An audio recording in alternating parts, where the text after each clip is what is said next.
गोस्वामी जी महाराज पूर्व प्रसंग में वर्णन किए। श्री अंगद जी ने कहा कि श्री राम जी के बाण तुम्हारे रक्त की प्यास से तृषित हैं,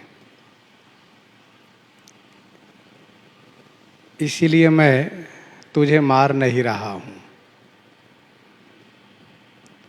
तुम जिस प्रकार से कटु बोलते हो, मैं तुम्हें मार दिया होता।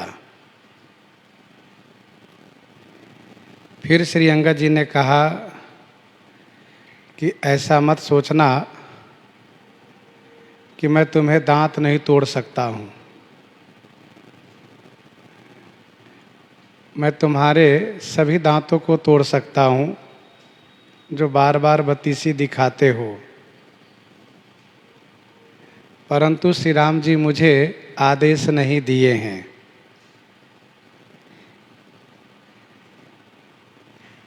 मुझे तो ऐसा लगता है कि तुम्हें समाप्त कर देना चाहिए। कभी कभी मुझे बड़ी गुस्सा आती है कि तुम्हारे 10 मुंह को तोड़ करके और लंका को पकड़ करके उठाकर समुद्र में डुबा दूं। रावण सुन रहा है।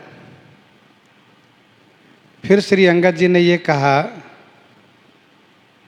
कि तुम्हारी लंका गूलर फल के समान है, और जिस प्रकार से गूलर फल के भीतर उन तमाम जंतुओं का निवास होता है, और वे जंतुएं ऐसा समझते हैं कि हमें कोई कुछ नुकसान नहीं कर सकता, बिगाड़ नहीं सकता, क्योंकि हम इस फल के भीतर सुरक्षित हैं।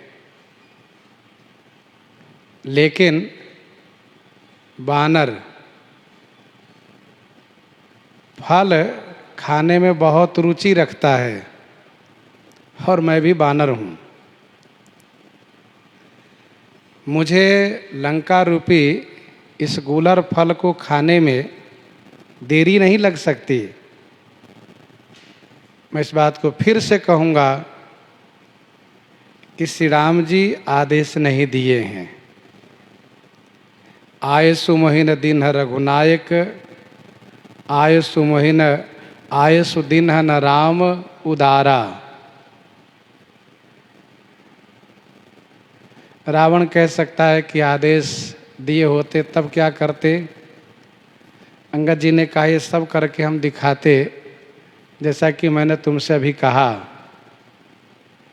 श्री राम जी आदेश नहीं दिए हैं, यह उनकी उदारता है।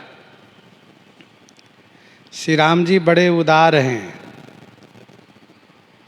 इसीलिए वे नहीं चाहते हैं कि अंगद संपूर्ण लंका को समाप्त कर दें।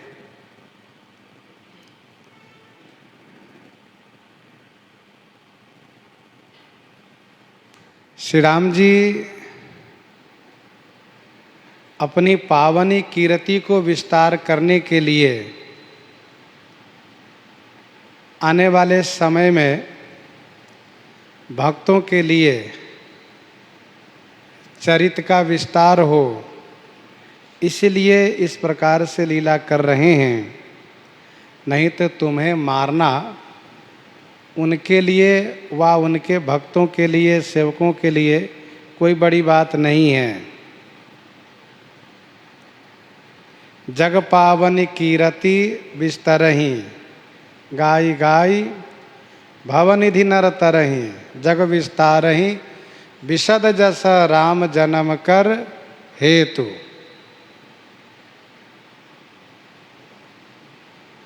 श्री राम जी बड़े उदार हैं। श्री राम जी के नाम, रूप, लीला और धाम चारों उदार हैं।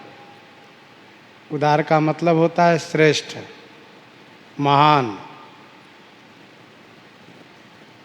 जो सबके प्रति कल्याण की भावना रखते हो, वे उदार। नाम उदार है, यही मह रघुपति नाम उदारा। नाम महाराज उदार हैं, किसी के लिए कोई रोक नहीं है। नाम महाराज ये नहीं कहते कि बड़े लोग ही मुझे उच्चारण कर सकता है, छोटे नहीं। पुण्यात्मा ही, पापी नहीं, अच्छे ही, बुरे नहीं, ऐसा नाम महाराज नहीं कहते। नाम सबके लिए उदार है। रूप उदार है, सुनहु उदार सहज रघुनायक। सुनहु उदार सहज रघुनायक, सुंदर अगम सुगम वरदायक। और लीला उदार है। कृपा सिंधु में आऊ ब देखन चरित उदार। कृपा सिंधु में आऊ ब देखन चरित उदार। बाल चरित पुनि कहु उदारा। धाम उदार है, नृपगृह कलश सुइंदु उदारा। और मम धामदा पुरी सुख राशि, ये उदारता है। तो श्री राम जी तुम्हारा हित चाहते हैं, इसीलिए वे मुझे आदेश नहीं किए हैं, नहीं तो मुझे ही कह देते कि अंगद जाओ, जा रहे हो तो रावण को समाप्त करके वापस आना।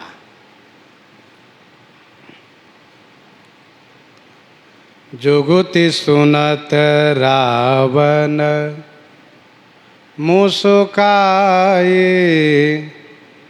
मूढ़ सिखहि कह बहुत झूठाए। जुगुति सुनत रावण मुसुकाए। श्री अंगद जी की युक्ति सुनकर के रावण मुस्कुरा दिया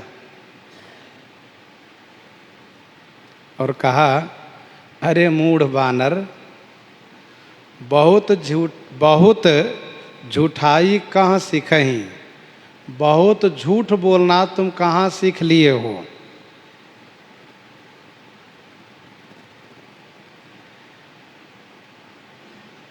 जुगुति सुनत रावण मुस्काई, मूढ़ सिखहि कहाँ बहुत झूठाई। तुम बहुत झूठ बोलते हो।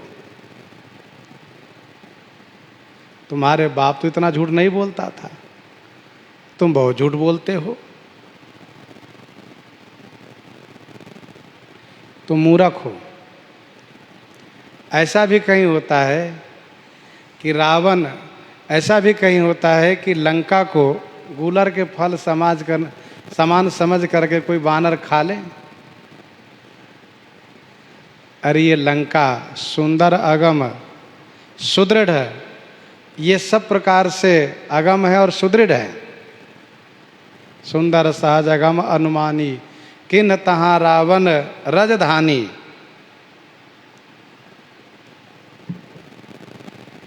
बालिन कबहूँ गाल अस मारा, मिली तप सिन्ह तैं भयसि लबारा। बालिन कबहूँ गाल अस मारा। बाली ने कभी भी इस प्रकार से गाल नहीं मारा, अर्थात गाल नहीं बजाया। बाली न कबहु गाल असमारा, मिली तपसिन तैं भयसि लबारा। तैं तपसिन मिली लबारा भयसि। तुम, तैं माने तुम तपस्वी से मिल करके लबार हो गए हो। लबार माने गप्पी, झूठा हो गए हो।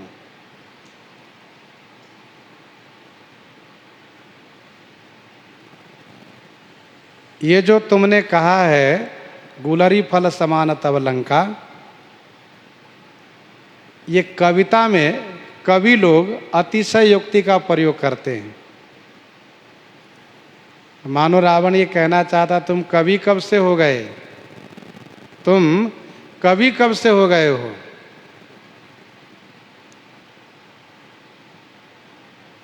बाली कभी था नहीं, तुम कभी कब से हो गए। फिर इसके बाद कहा कि बाली बड़ा गंभीर था, बाली बड़ा गंभीर था। मैं बाली को भली भांति जानता हूँ, बाली कभी झूठ नहीं बोलता था। इस प्रकार से रावण बाली की प्रशंसा कर रहा है, बाली की तारीफ कर रहा है और श्री अंगद जी के माध्यम से श्री राम जी की निंदा कर रहा है। कह रहा है कि मिले तपस्विन ते भय सिलवारा। बाली कभी तपस्वी से मिला नहीं, तपस्वियों से वह मेल नहीं किया, तुम तपस्वी से मिल गए हो। रावण के विचार में तपस्वी लोग लबार ही होते हैं, ये रावण का विचार है। और रावण के विचार से सहमत होने वाले लोग ही तपस्वी को लबार कह सकते हैं। तपस्वी तो तपस्या में अनुरक्त रहते हैं, उनके अंदर लबारपन कहाँ रहेगा, वे भला झूठ क्यों बोलेंगे। सुनहु भरत हम झूठ न कहें, उदासीन तापस बन रहें। उदासीन तापस बन रहें, तो तपस्वी झूठ क्यों बोलेंगे। परंतु रावण जैसे दुष्ट लोगों के विचार में तपस्वी लबार होते हैं। रावण ने कहा कि तपस्वी से जो तुम मिल गए, तपस्वी लोग दंभी होते हैं, लबार होते हैं, तुम भी लबार हो गए। लबार का मतलब गप्पी होना, झूठ बोलना। अब श्री अंगद जी को फिर से गुस्सा लगी, जबकि रावण ने बाली की प्रशंसा किया है, तो अंगद जी को क्रोध नहीं होना चाहिए, लेकिन बाली की प्रशंसा के ब्याज से श्री राम जी की निंदा जो कर दिया है, इसीलिए अंगद जी को फिर से क्रोध आ गया। और अंगद जी ने कहा साच हूँ मैं लबार भुज बिहा, जो न उपारियूं तब दस जीहा। अरे वो भुज बीहा, अरे वो भुज बीहा, बीहा माने 20 भुजा वाला। मैं साचे हूँ लबार, मैं सचमुच लबार हूँ। तब तक, कब तक, जब तक कि मैं तुम्हारी 10 जिह्वा को नहीं उखाड़ लेता हूँ। जौ न उपारे हूँ तब 10 जीहा, जौ माने जब तक तुम्हारी 10 जिह्वा को नहीं उखाड़ लेता हूँ, तब तक मैं सचमुच लबार ही हूँ। साच हूँ मैं लबार भुज बीहा। बीहा, टीकाकारों ने कहा यह मारवाड़ी भाषा है। 20 को बीहा कहना, और कुछ संतों ने कहा कि ये प्राकृत भाषा है। प्राकृत भाषा, जे प्राकृत कवि परम सयाने। प्राकृत एक भाषा है। आप कहेंगे प्राकृत भाषा कहाँ? ये जो उत्तरकांड में भगवान शिव की स्तुति है, जो महाकाल के पुजारी वैदिक ब्राह्मण ने स्तुति की है, नमामि शमीशान निर्वाण रूपम, यह प्राकृत भाषा में ही है। तो साच हूँ मैं लबार भुज बीहा, बीहा माने 20। अरे 20 भुजा वाला, मैं सचमुच लबार हूँ, जब तक कि मैं तुम्हारी 10 जिह्वा को नहीं उखाड़ लेता हूँ। अब श्री अंगद जी को लगा कि कुछ तो करना पड़ेगा। समुझी राम प्रताप कपि को पा, समुझी राम प्रताप कपि को पा, सभा माझ पन करी पद रोपा, समुझी राम प्रताप कपि कोपा। राम प्रताप समुझी कपि कोपा। श्री राम जी के प्रताप को समझते ही कपि कुपित हो गए। श्री अंगद जी बहुत गुस्से में आ गए। सभा माझ पन करी पद रोपा। सभा माझ, रावण की उस सभा में, पन करी माने प्रतिज्ञा करते हुए, पद रोपा माने अपना पांव भूमि में जमा दिए। क्या उन्होंने प्रतिज्ञा की है? जो मम चरण सकसी सठ टारी। फिर ही राम सीता मैं हारी। जाओ मम चरण सकसी सठ टारी। अरे सठ जाओ मम चरण टारी सकहीं। जाओ मम चरण टारी सकसी। मेरे चरण को, मेरे पांव को तुम उठा लिए तो फिर ही राम सीता मैं हारी। श्री राम जी लौट जाएंगे, मैं श्री सीता जी को हार गया। मैं श्री सीता जी को हार गया।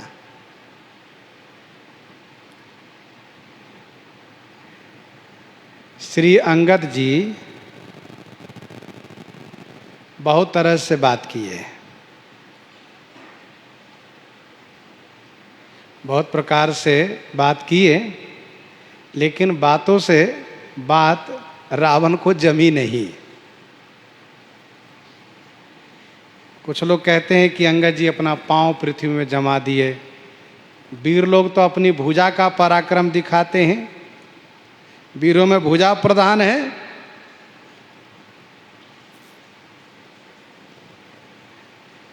अपनी भुजा ही ऊपर कर देते, कहते कोई मेरे भुजा को झुका दो तो मैं समझूंगा तुम बलवान हो। परंतु अंगद जी बड़े बुद्धिमान ठहरे। सोचा नहीं, ये लंका के लोग हैं।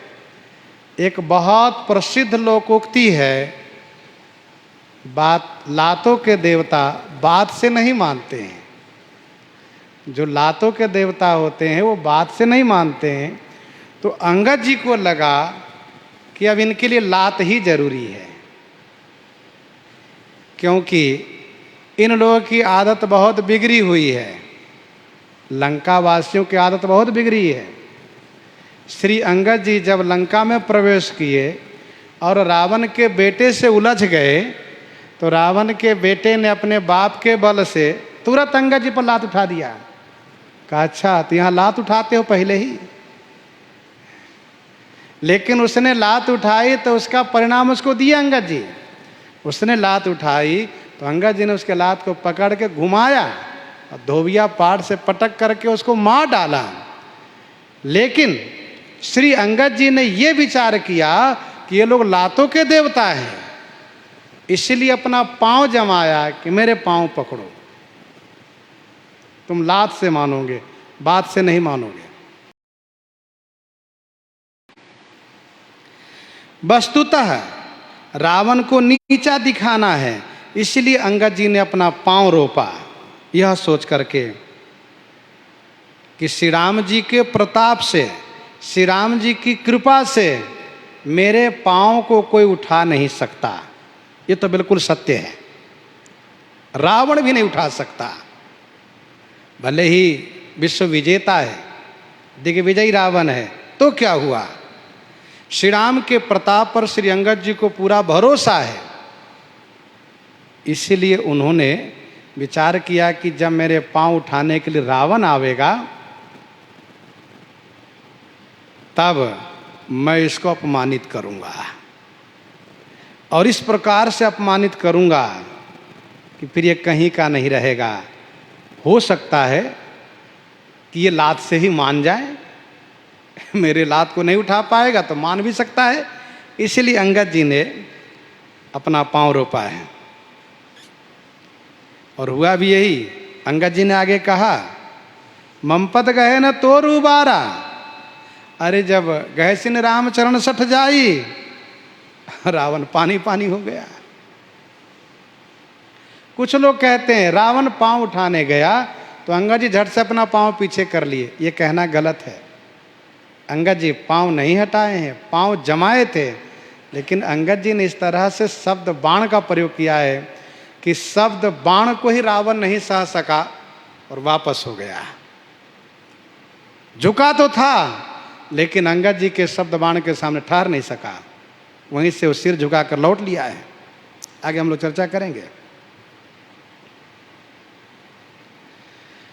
रावण ने श्री अंगद जी से ये कहा था कि तुम सुग्रीव कूल द्रुम दो।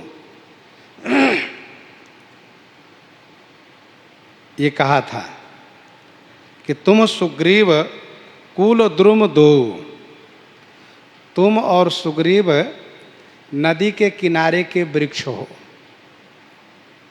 जो कभी भी नष्ट हो जाओगे। नदी के किनारे का चाहे जितना बड़ा विशाल वृक्ष हो, यदि नदी में बाढ़ आती है और नदी कटान करती है, नदी काटने लगती है किनारे को, तो बड़े बड़े वृक्ष बह जाते हैं उसी में। डाहत भूप रूप तरुमूला, डाहत भूप रूप तरुमूला, बड़े बड़े वृक्ष ढह जाते हैं। चली विपत्ति वारिधि अनुकूला। अंगद जी ने अपना पांव रोप करके मानो इस बात को प्रमाणित किया कि रावण, नदी के किनारे का जो वृक्ष तुमने मुझे बनाया है, तो तुम इस वृक्ष के जड़ को जरा परीक्षण कर लो कितना मजबूत है। तुम इस भ्रम में मत रहो कि युद्ध रूपी नदी के कटान होने से ये वृक्ष गिर करके बह जाएगा। इस भ्रम में मत रहो। ये वृक्ष ऐसा मजबूत है कि इसको कोई हिला नहीं सकता, कोई हिला नहीं सकता। देख लो तुम कितना मजबूत है। दूसरा भाव ये है, अंगद जी महाराज जब रावण की सभा में आए हैं, थोड़ी सावधानी से सुनिएगा। अंगद जी महाराज जब रावण की सभा में आए हैं, इनके पास 3 बल है। प्रभु प्रताप एक, रणबांकुरा स्वयं का बल दूसरा, और तीसरा बालीसुत बंका बाप का बल। 3 बल से आए हैं। स्वयं का बल है रणबांकुरा, रणबांका है ये, पिताजी का बल है बालीसुत बंका, और तीसरा सबसे बड़ा बल जो इनको है प्रभु प्रताप, जिनमें से श्री अंगद जी 2 दिखा चुके हैं। अपना बल भुजदंड पटक करके दिखा दिए, अपना बल भुजदंड पटक करके दिखा दिए। भुजदंड को पटकते ही भूकंप आ गया, पृथ्वी हिलने लगी, सभासद गिरने लगे, रावण गिरते गिरते बचा और लोग भागने लगे, भगदड़ मच गई। ये अपना बल था उनका। और पिताजी के बल का परिचरण खूब दिखाया है, पिताजी के बल को भी दिखा दिया है।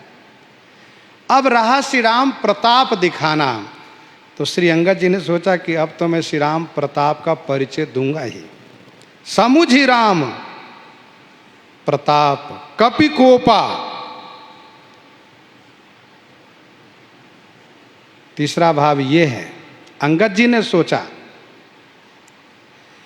कि मेरे पिता के भुजबल को रावण ने अनुभव किया है, मेरे पिताजी के बाहुबल को इसने अनुभव किया है।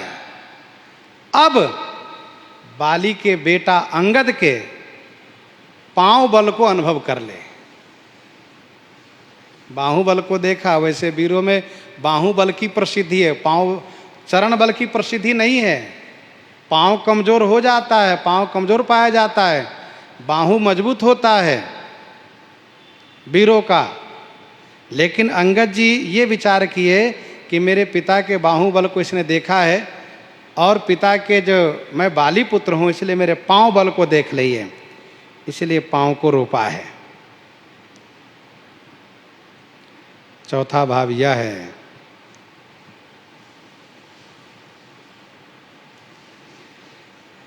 श्री अंगद जी ने सोचा रावण बड़ी बड़ी बातें करता है, मैं उसको जीत लिया, उसको जीत लिया, उसको जीत लिया। उसको ये नहीं पता है कि पाँव में कितनी शक्ति होती है। कैसे? तो पाँव के देवता जग विष्णु हैं। पाँव के देवता जग विष्णु हैं।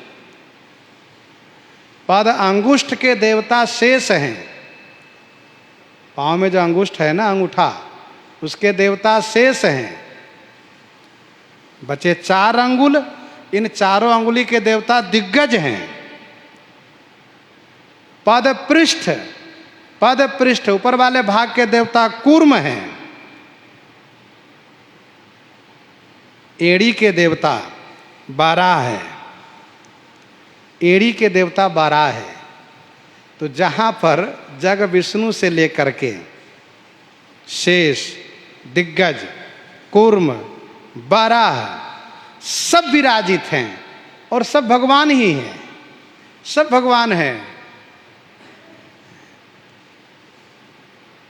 और ये भगवान को कभी हरा नहीं सकता। इसीलिए अंगद जी ने अपना पांव रोपा भूमि में जमाया कि हिम्मत हो तो उसको उठा के दिखाओ। यदि तुम मेरे पांव को उठा लिए तो श्री सीता जी तुम्हारी हो गई, हम हार मान लिए, श्री राम जी लौट जाएंगे, फिर ही राम सीता मैं हारी।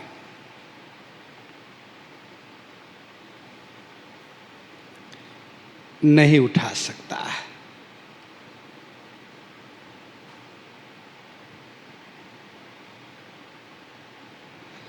लोगों ने प्रश्न किया है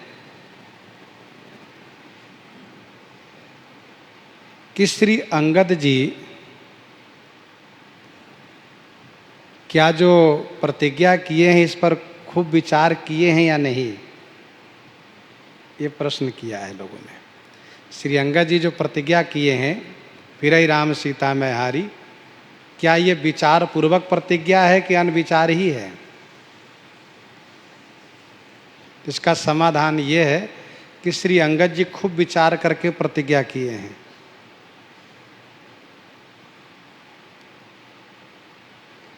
फिर भी कई लोग परेशान दिखते हैं। बताओ, माता श्री सीता जी को बाजी में लगा देना ये कोई ठीक नहीं था।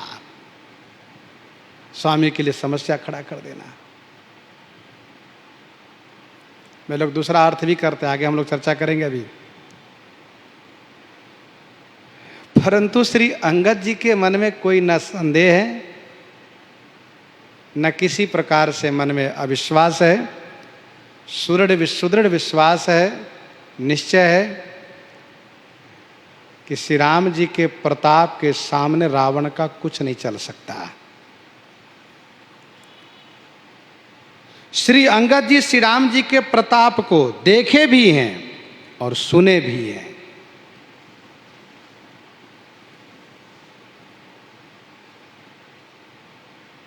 बाली का वध एक बाण से होना, जिनके पद अंगुष्ठ के स्पर्श होने से दुंदभी की अस्थि बहुत दूर जाकर गिरती है, जिन्होंने एक बाण से सप्तताल को गिरा दिए, सप्तताल को, और समुद्र पर पुल का निर्माण हुआ। श्री रघुवीर प्रतापते सिंधु तरे पाषाण देखा अंगद जी ने।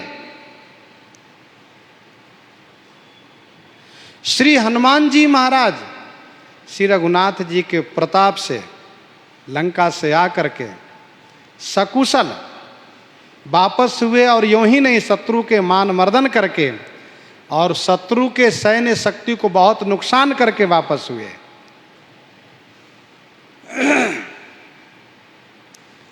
उस प्रताप पर श्री अंगद जी को पूरा भरोसा है।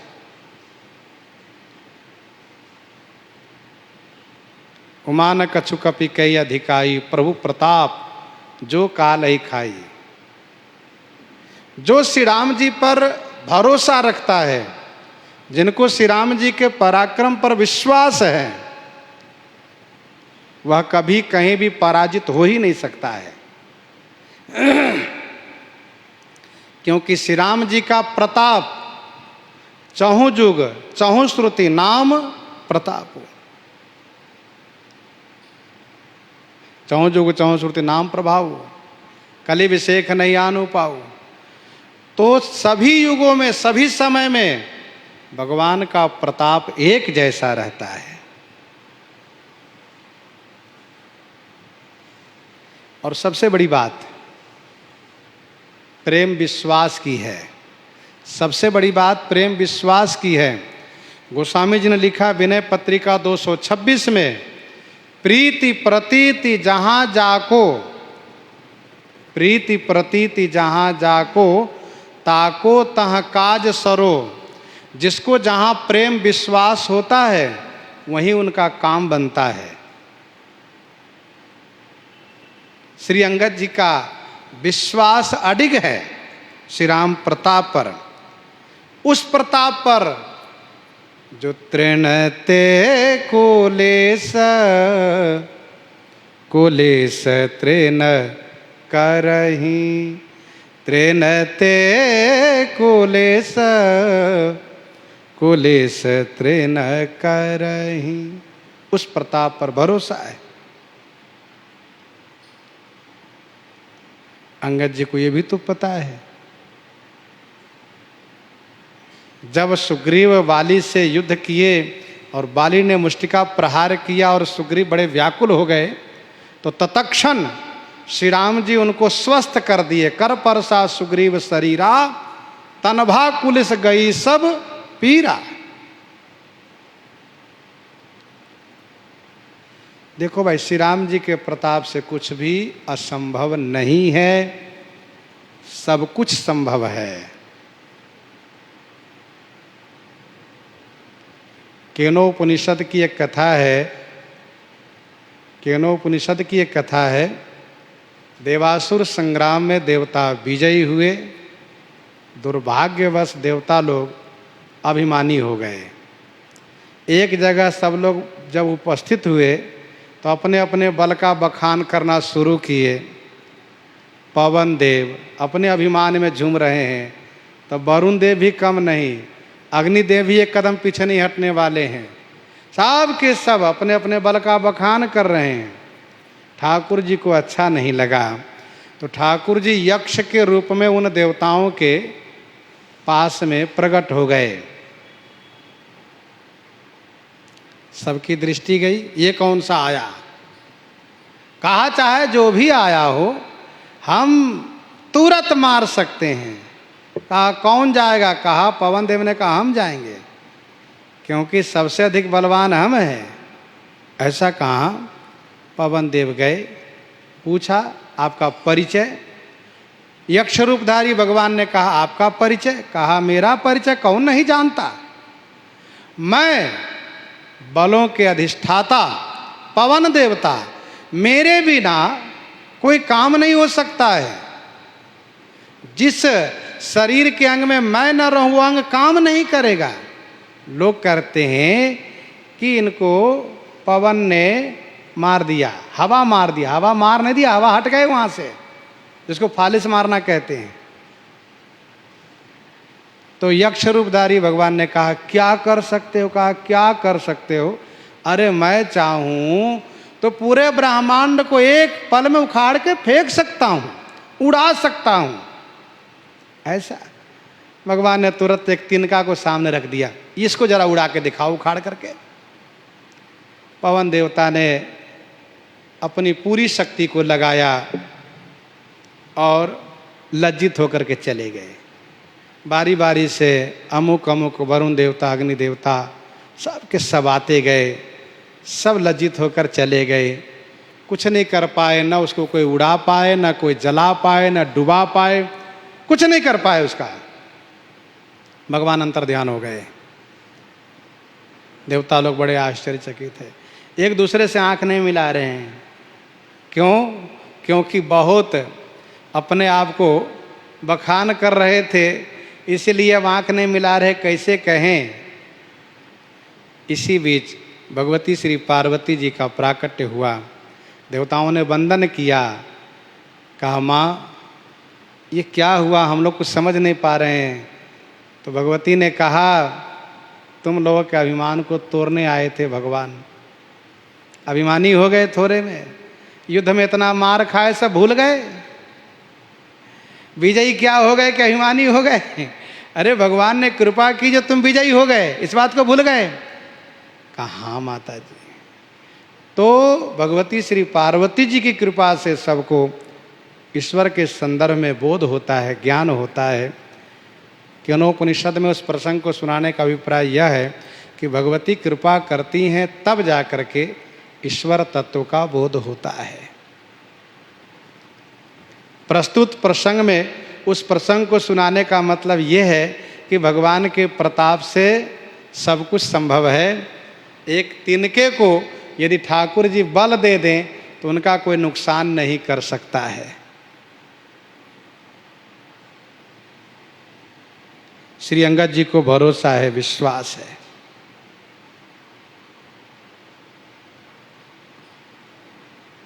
दोहावली में गोस्वामी जी ने लिखा 167 में, तेहि समाज कियो कठिनपन, जेहि तौल्यो कैलास। तेहि समाज कियो कठिनपन, जेहि तौल्यो कैलास। तुलसी प्रभु महिमा कहो, कि सेवक को विश्वास। तुलसी प्रभु महिमा कहो, कि सेवक को विश्वास। मैं प्रभु की महिमा कहूँ अथवा सेवक का विश्वास कहूँ। प्रभु की महिमा है, ठीक है, लेकिन अंगद जी का विश्वास, भक्त का विश्वास, बट विश्वास अचल निज धर्मा। बट विश्वास, अक्षय विश्वास हो। दुविधा में दोनों गए, माया मिली न राम। यदि संदेहात्मक हृदय है, कुछ हाथ नहीं लगेगा परेशानी के सिवा। और यदि दृढ़ विश्वास है तो अवश्य सफल होंगे।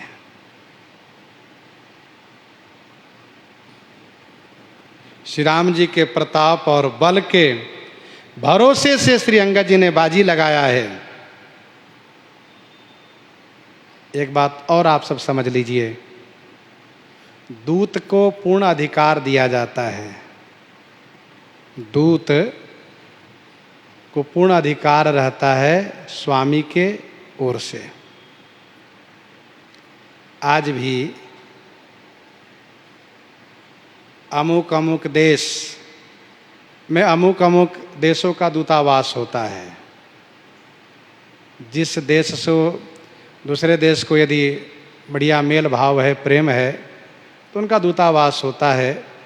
सभी देशों में, सभी देशों का प्रायः जिनसे मन मिलता हो। बिल्कुल ना मन मिले तो बात अलग है। तो दूतावास में जो उसके अधिकारी होते हैं, उसको अधिकार होता है, यूं ही नहीं बैठे रहते हैं वे। ये उस देश का प्रतिनिधित्व करते हैं, जिस देश के वे दूत बन के वहाँ दूतावास में रहते हैं। तो दूत का अधिकार होता है। यूं ही नहीं समझना चाहिए कि दूत का कोई अधिकार ही नहीं होता है। उनको पूर्ण अधिकार दिया जाता है। आप जो कहेंगे, आप जो करेंगे, वह मान्य होगा। और उसका कहना, उसका कार्य उस राष्ट्र का माना जाता है, क्योंकि उनके दूतों ने कहा है। श्री रघुनाथ जी ने श्री अंगद जी को अधिकार दिया है, काज हमार तासु हित होई, रिपुसन करहु बत कही सोई। ये अधिकार उन्होंने दिया है। और उस अधिकार बल से अंगद जी ने अपना पांव रोपा है। मैं श्री राम जी का दूत अंगद तुम्हारी सभा में यह प्रतिज्ञा करता हूं, मेरे पांव को यदि तुम उठा लेते हो, तुम में से कोई भी। वैसे अंगद जी ने सीधे ललकारा है रावण को, तुम यदि उठा लेते हो तो मैं अपनी हार स्वीकार करता हूं। श्री सीता जी तुम्हारी हो गई। और यदि मेरे पांव को नहीं उठा पाते हो, मेरा पांव जमा रह गया, तो समझ लो कि संपूर्ण लंका हमारी हो गई, तुम्हारा कुछ नहीं बचेगा। तुम सहित लंका हमारी हो गई। ये प्रतिज्ञा है। बाजी दोनों तरफ की बात होती, केवल एक तरफ की नहीं। अंगद जी ने कहा फिर लंका हमारी हो गई। और यदि श्री सीता जी की बाजी नहीं लगाते अंगद जी, तो रावण नहीं उठता, क्योंकि रावण के पास किसी चीज की कमी नहीं है। किसी भौतिक वस्तु के प्रलोभन में रावण नहीं उठ सकता था अंगद जी के पांव पकड़ने के लिए। श्री सीता जी को पाने के लिए उठा हुआ। और इसलिए अंगद जी को मौका मिला, कहा धूर्त, तुम युद्ध से डरना चाहते हो, श्री राम जी से डरते हो, इसलिए चाहते हो कि हम पांव उठा करके श्री सीता जी को पालें।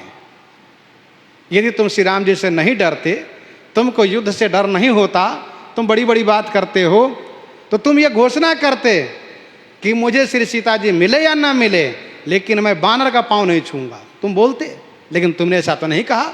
दौड़ करके पांव उठाने चले आए पांव छूने के लिए। ये अंगद जी ने कहा बाद में। कवितावली लंका कांड 15 और 16 पद पढ़ना चाहिए, बड़े सुंदर तरीके से और भावपूर्ण गोस्वामी जी ने प्रस्तुत किया है। रोप्यो पांव पैज के बिचारी रघु बीरबल, रोप्यो पांव पैज के बिचारी रघु बीरबल, लागे भट समिति नन्हे कुटस कतु है, लागे भट समिति नन्हे कुटस कतु है। फिर क्या हुआ? गोस्वामी जी ने कहा, तजो धीर धरनी, तजो धीर धरनी, धरनी धर धसकत, धराधर धीर भार सही न सकतु है। पृथ्वी ने धैर्य छोड़ दिया। अंगद जी ने पांव से इतना दबाया, पृथ्वी घबरा गई। तजो धीर धरनी, और धरनी धर धसकत, धरनी धर जो पर्वत है वो धसकने लगे, खिसकने लगे, परेशान हो गए। धराधर धीर, धरा को धारण करने वाले, चाहे वह दिग्गज हो, चाहे दिग्गज हो, चाहे बारा हो, चाहे शेष हो, भार सही न सकत है। बहुत परेशान हो गए, क्योंकि अंगद जी बहुत जोर से दबा दिए हैं। महाबली बाली को दबत दल कत भूमि, महाबली बाली को दबत दल कत भूमि, तुलसी उछरी सिंधु में रुमस कतु है। गोस्वामी जी कहते हैं, बाली नंदन जब अंगद जी ने अपना पांव दबाया भूमि पर, आहा, पृथ्वी की तो स्थिति खराब हो गई। महाबली बाली को दबत दलकत भूमि, भूमि दलकने लगी, कहते हैं चरमड़ाने लगी। और समुद्र में लहरें उठने लगी, और सुमेरु पर्वत में क्षोभ हो गया। क्या हो रहा है ये? कमठ कठोर पीठ, कमठ कठोर पीठ, गट्ठा परो मंदर की, आयो सोई काम पै करे जो कस कतु है, आयो सोई काम पै करे जो कस कतु है। कच्छप भगवान सबसे नीचे थे, उन पर ज़्यादा बोझ पड़ा, तो पीठ भाग से तो सह ले रहे हैं, क्योंकि सागर मंथन समय में मंदराचल के घूमने से गट्ठा पड़ गया है, इसलिए ऊपर से तो भार सह ले रहे हैं, लेकिन नीचे से करेजो कसकत है। कच्छप भगवान का करेजा फटने लगा। गोस्वामी जी ने इस प्रकार से कहा।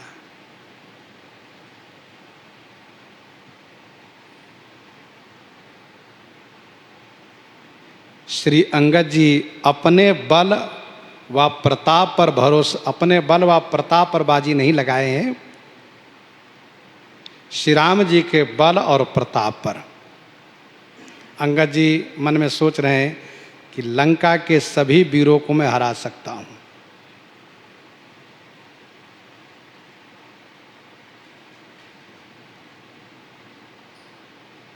और जैसा कि भी आपने सुना कि रावण को किसी वस्तु की कमी नहीं है। उसने तो त्रैलोक की संपदा को लेकर के लंका में संग्रह किया है। अंगद जी महाराज को उसी प्रकार से ये लोग दिखाई दे रहे हैं, लंका की असुर लोग, योद्धा लोग, सुभट लोग, जिस प्रकार से कोई पिताजी अपने बेटे से कहते हो। कब? जब बेटा बार बार कहता हो पिताजी मुझे चंद्रमा ला के दे दो, मुझे चंद्रमा चाहिए ना, मैं चंद्रमा के बिना नहीं रहूँगा, मुझे चंद्रमा दो। तो पिताजी कहते बेटा मैं तुम्हें चंद्रमा अवश्य दूंगा, पर मेरे पाँव को उठा लो, मैं तुम्हें चंद्रमा दे दूंगा। पिताजी को पता है कि बेटा से पाँव न उठेगा न चंद्रमा मुझे देना पड़ेगा। वैसे ही अंगद जी को ये भरोसा है कि मेरे पाँव को नहीं उठा पाएंगे न श्री सीता जी को मैं हार पाऊंगा।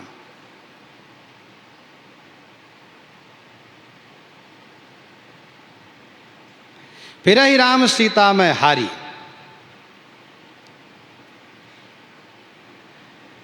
कुछ लोगों ने अर्थ बदल दिया है, उसको भी सुन लीजिए। क्या? अंगद जी कहते हैं जो मम चरण सकसी सठ टारी, अरे सठ, यदि मेरे चरण को तुम टाल सकते हो, उठा सकते हो तो उठा लो। यदि तुम उठा लिए तो राम सीता तुम्हें मार करके लौट जाएंगे, मैं हार मान लेता हूँ। राम सीता तुम्हें मार करके लौट जाएंगे, मैं हार मानता हूँ, मैं युद्ध में तुम्हारे पास कभी नहीं आऊँगा। लेकिन इस अर्थ को लगा लेने पर अर्थ में कोई समस्या नहीं, अर्थ तो बढ़िया लग गया। लेकिन श्री अंगद जी के हृदय में जो श्री राम प्रताप पर विश्वास है उसका कोई मतलब नहीं रहेगा। फिर जो बल प्रताप पर विश्वास है, क्या मतलब रहेगा फिर? और फिर अंगद जी जैसे श्री राम जी के दूत छल पूर्वक प्रतिज्ञा नहीं कर सकते। यदि सबको पता हो जाए कि फिर ही राम सीता मैं हारे तो काहे को पांव पकड़ने आते? एक बानर के हारने से क्या होगा? अच्छा, दूसरी ओर का विचार कर लीजिए, यदि अंगद जी युद्ध में रावण के सामने नहीं भी जाते तो क्या फर्क पड़ेगा? क्योंकि श्री राम जी स्वयं सर्व सामर्थ्य से संयुक्त, जिनके भाई लक्ष्मण संपूर्ण विश्व के राक्षसों को एक पल में मारने का सामर्थ्य रखने वाले हनुमान जी जैसे योद्धा, सुग्रीव, जामवंत, नल, नील, यदि अंगद जी युद्ध में नहीं भी जाएंगे तो क्या फर्क पड़ेगा श्री राम दल के लिए, श्री राम सेना के लिए? इसलिए ये अर्थ भले ही लगा लिया जाता है और भी तमाम तरह के लोग अर्थ लगा लेते, लेकिन ये उचित नहीं है। प्रसंगोचित अर्थ यही है कि फिर ही राम दूत के अधिकार से उन्होंने प्रतिज्ञा की है और श्री राम के प्रताप पर विश्वास करके उन्होंने प्रण किया है, फिर ही राम सीता में हारी। यहाँ पर हारी ये टारी शब्द के साथ बनाया गया है। हारी शब्द स्त्रीलिंग है। फिर भी यहाँ पर विचार करना ये चाहिए कि गोस्वामी जी महाराज कहीं कहीं कर्म के साथ क्रिया का प्रयोग किए हैं। वैसे हिंदी साहित्य में प्रायः कर्ता के साथ ही क्रिया का प्रयोग किया जाता है, कर्ता के साथ, लेकिन गोस्वामी जी ने कहीं कहीं कर्म के साथ क्रिया को प्रयोग किया है। सीता हारी, ये श्री सीता जी के साथ हारी शब्द का प्रयोग है। जैसे देखी जनक भीर भई भारी, देखी जनक, देखी ये भीर के साथ, भीर कर्म के साथ क्रिया है। ये देखी चाहूँ जानकी माता, इस प्रकार से मानस जी में कई जगह इसका प्रमाण भी है। दोहावली 516 में है, गोस्वामी जी ने लिखा। दोहावली 516 में गोस्वामी जी ने लिखा, भूमि रुचिर रावण सभा, भूमि रुचिर रावण सभा, अंगद पद महिपाल, धर्म राम न सीय बल, अचल होत सब काल, अचल होत सब काल। भूमि रुचिर रावण सभा, अंगद पद महिपाल, धर्म राम और नय सीय बल। पृथ्वी रावण की सभा है, अंगद जी का पांव राजा है, और श्री राम धर्म, श्री सीता जी नीति हैं। समझ लो सब काल में अचलता ही रहेगी, सभी बातें बनेगी। श्री अंगद जी ने कहा, जौ मम चरण सकसी सठ टारी, फिर ही राम सीता में हारी। ललकारा रावण को, तो रावण ने अपने उन योद्धाओं से कहा।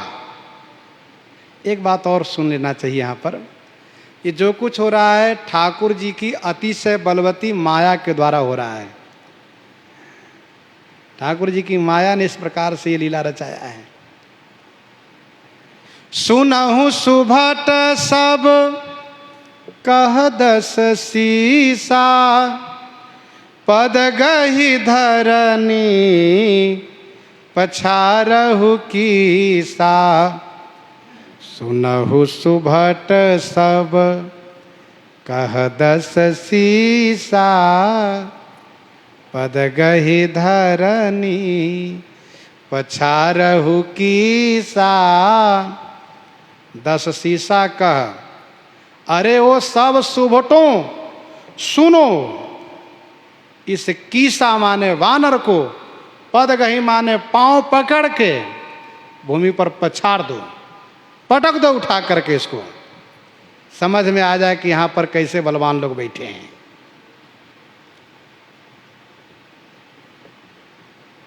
सुनहु सुभट सब, रावण ने सब सुभटों से कहा,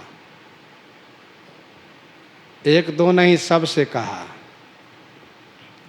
और कहा सुनो इसके पांव पकड़ करके भूमि में पछाड़ दो, पटक दो।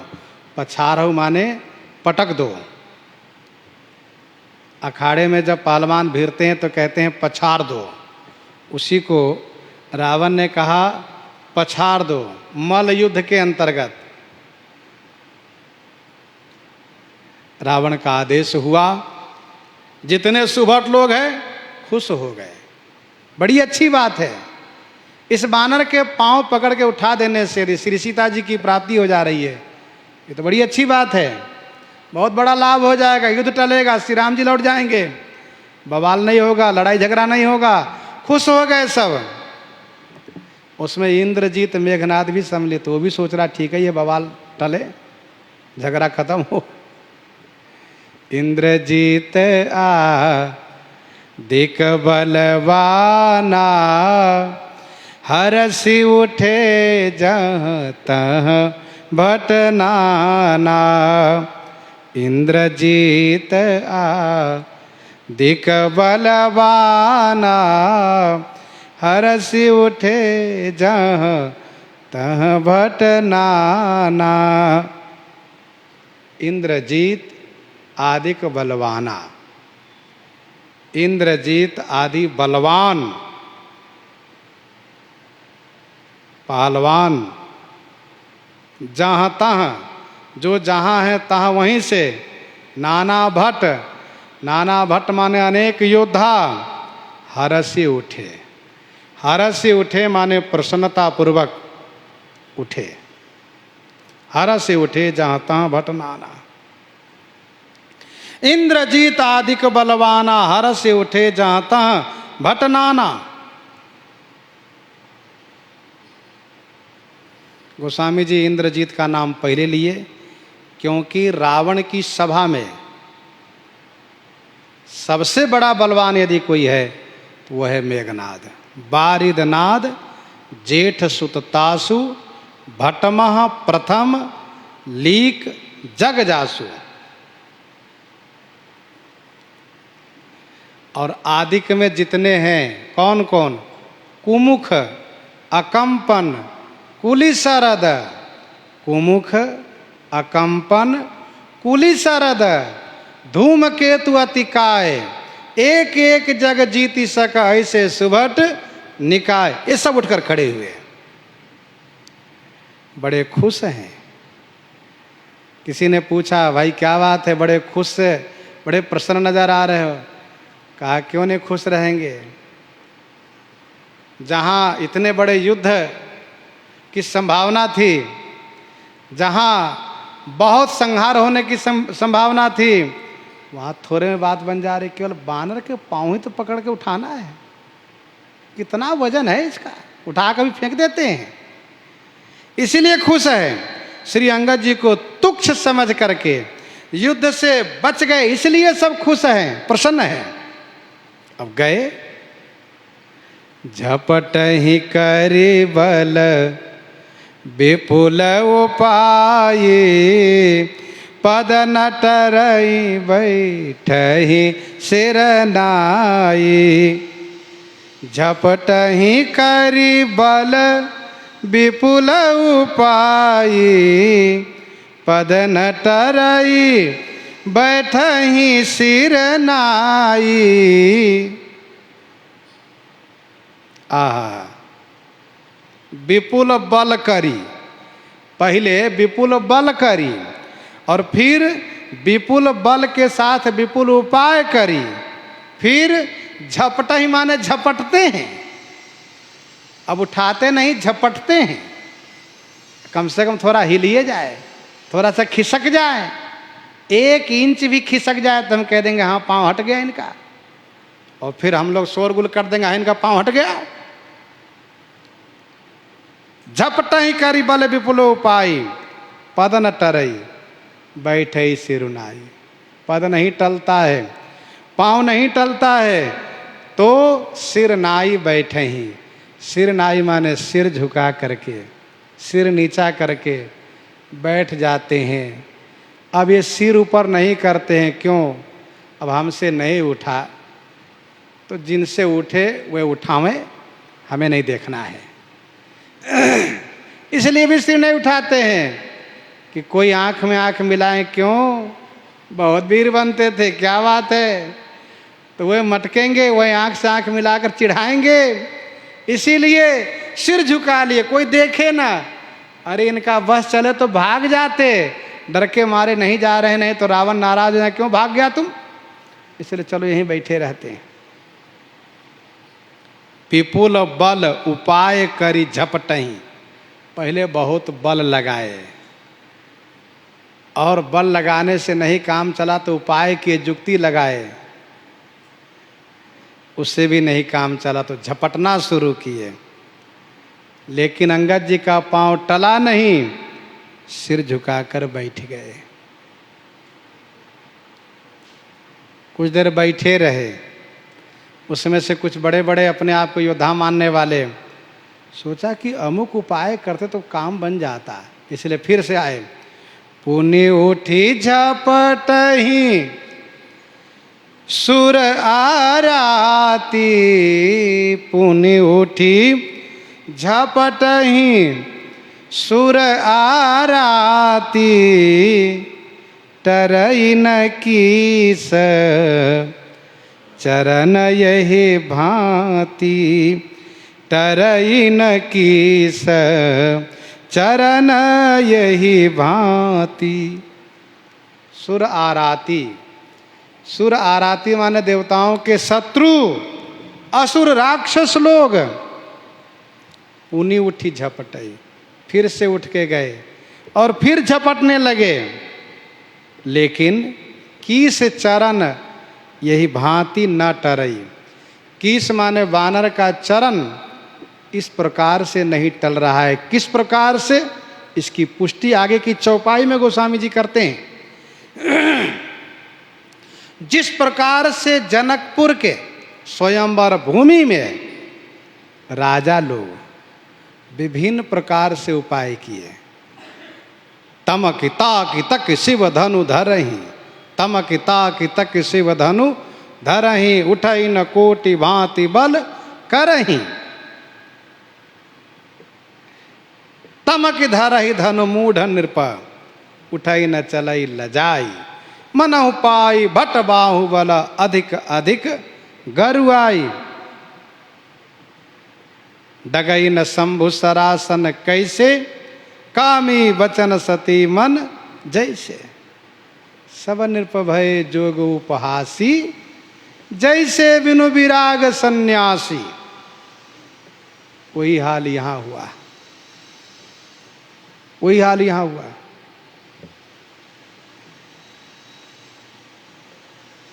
पुनि उठ झपटई सुर आराती, टरई न कीस चरण यही भांति। अच्छा, जनकपुर में भी श्री सीता जी के लिए ही प्रण है, धनुष का प्रण। और रावण की सभा में श्री अंगद जी का प्रण भी श्री सीता जी के लिए ही है। धनुष किसी से नहीं हिल पाया,